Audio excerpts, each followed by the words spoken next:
السلام علیکم دوستوں، امیزنگ اردو سٹوریز میں خوش آمدید۔ آج میں آپ کے لیے لایا ہوں ایک اور دلچسپ واقعہ۔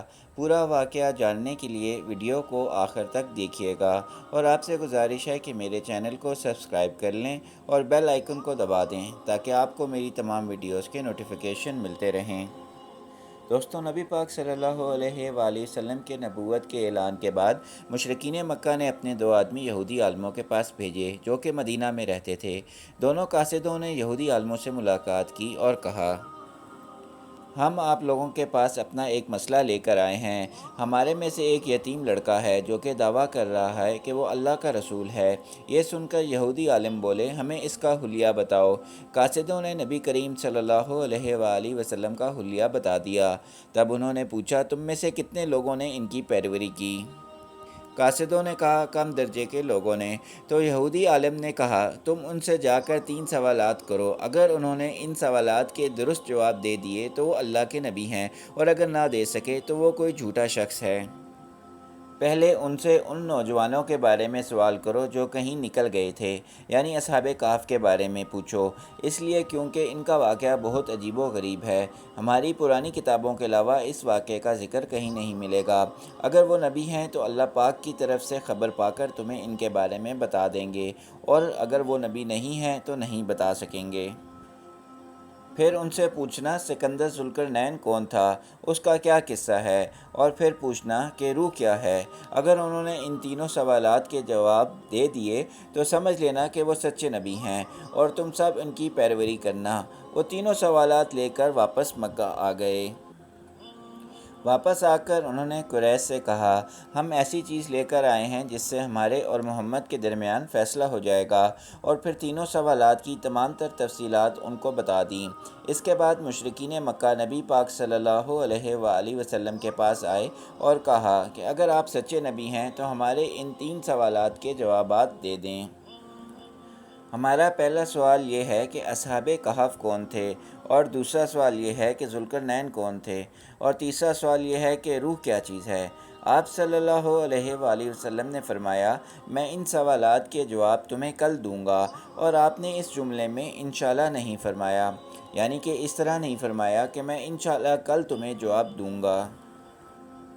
پھر آپ صلی اللہ علیہ وآلہ وسلم وحی کا انتظار کرنے لگے، لیکن وحی نہ آئی۔ اگلے دن قریش آ گئے، لیکن نبی پاک صلی اللہ علیہ وآلہ وسلم ان کو جواب نہ دے سکے۔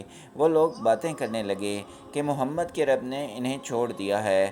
آخر جبرائیل علیہ السلام سورہ کہف لے کر نازل ہوئے، اور آپ کو اللہ پاک کی طرف سے ہدایت کی کہ آپ آئندہ کوئی بھی کام کرنے کی نسبت رکھتے ہوں تو اس میں انشاءاللہ کہہ دیا کریں، اور اگر کہنا بھول جائیں تو بعد میں جب یاد آئے گا انشاءاللہ کہہ دیا کریں۔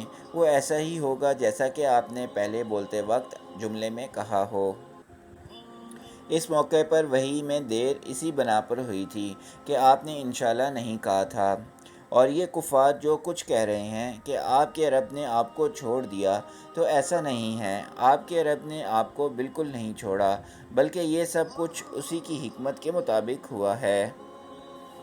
پھر حضرت جبرائیل علیہ السلام نے آپ صلی اللہ علیہ وآلہ وسلم کو اصحاب کہف، ذوالقرنین اور روح کے بارے میں تفصیل سے بتایا۔ پھر آپ صلی اللہ علیہ وآلہ وسلم نے مشرکین مکہ کو اصحاب کہف کی تمام تر تفصیل ویسے ہی بتا دی جیسے کہ قرآن مجید میں تفصیل موجود ہے۔ مشرکین مکہ کا دوسرا سوال تھا کہ ذوالقرنین کون تھے۔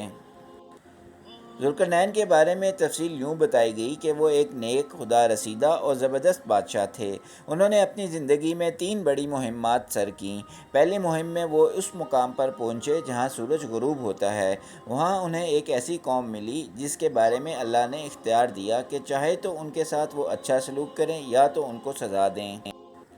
ذوالقرنین نے کہا، جو شخص ظالم ہے اس کو ہم سزا دیں گے، اور مرنے کے بعد اللہ بھی اسے سزا دے گا، اور جو شخص نیک ہے اس کو نیک بدلہ ملے گا۔ دوسری مہم میں وہ وہاں پہنچے جہاں سے سورج طلوع ہوتا ہے۔ وہاں جو قوم ملی ان کے مکانات پر کسی قسم کی چھت نہیں تھی۔ تیسری مہم میں وہ دو گھاٹیوں کے درمیان پہنچے۔ وہاں پر جو قوم ملی وہ ان کی زبان نہیں سمجھتی تھی۔ انہوں نے اشاروں میں یاجوج ماجوج کے حوالے سے شکوہ کیا اور ان سے گزارش کی کہ ان کے درمیان اور یاجوج ماجوج کے درمیان ایک بند بنا دیں۔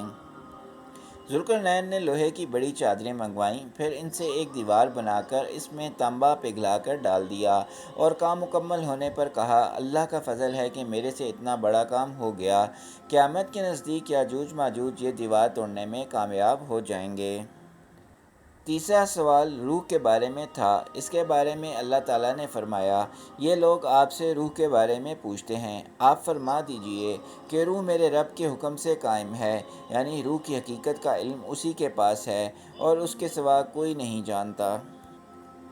یہودیوں نے مشرکین سے پہلے ہی کہا تھا کہ اگر انہوں نے روح کے بارے میں کچھ بھی بتایا تو وہ سچے نبی نہیں ہیں، اور اگر انہوں نے صرف اتنا کہا کہ روح اللہ کے حکم سے قائم ہے تو سمجھ جانا کہ وہ سچے نبی ہیں، کیونکہ یہودیوں کی کتاب میں بھی بالکل ایسے ہی درج تھا۔ دوستوں، آج کا واقعہ آپ کو کیسا لگا کمنٹس میں بتانا نہ بھولیے گا، اور اگر آپ کو میری ویڈیو پسند آئے تو اس کو ضرور شیئر کیجیے گا۔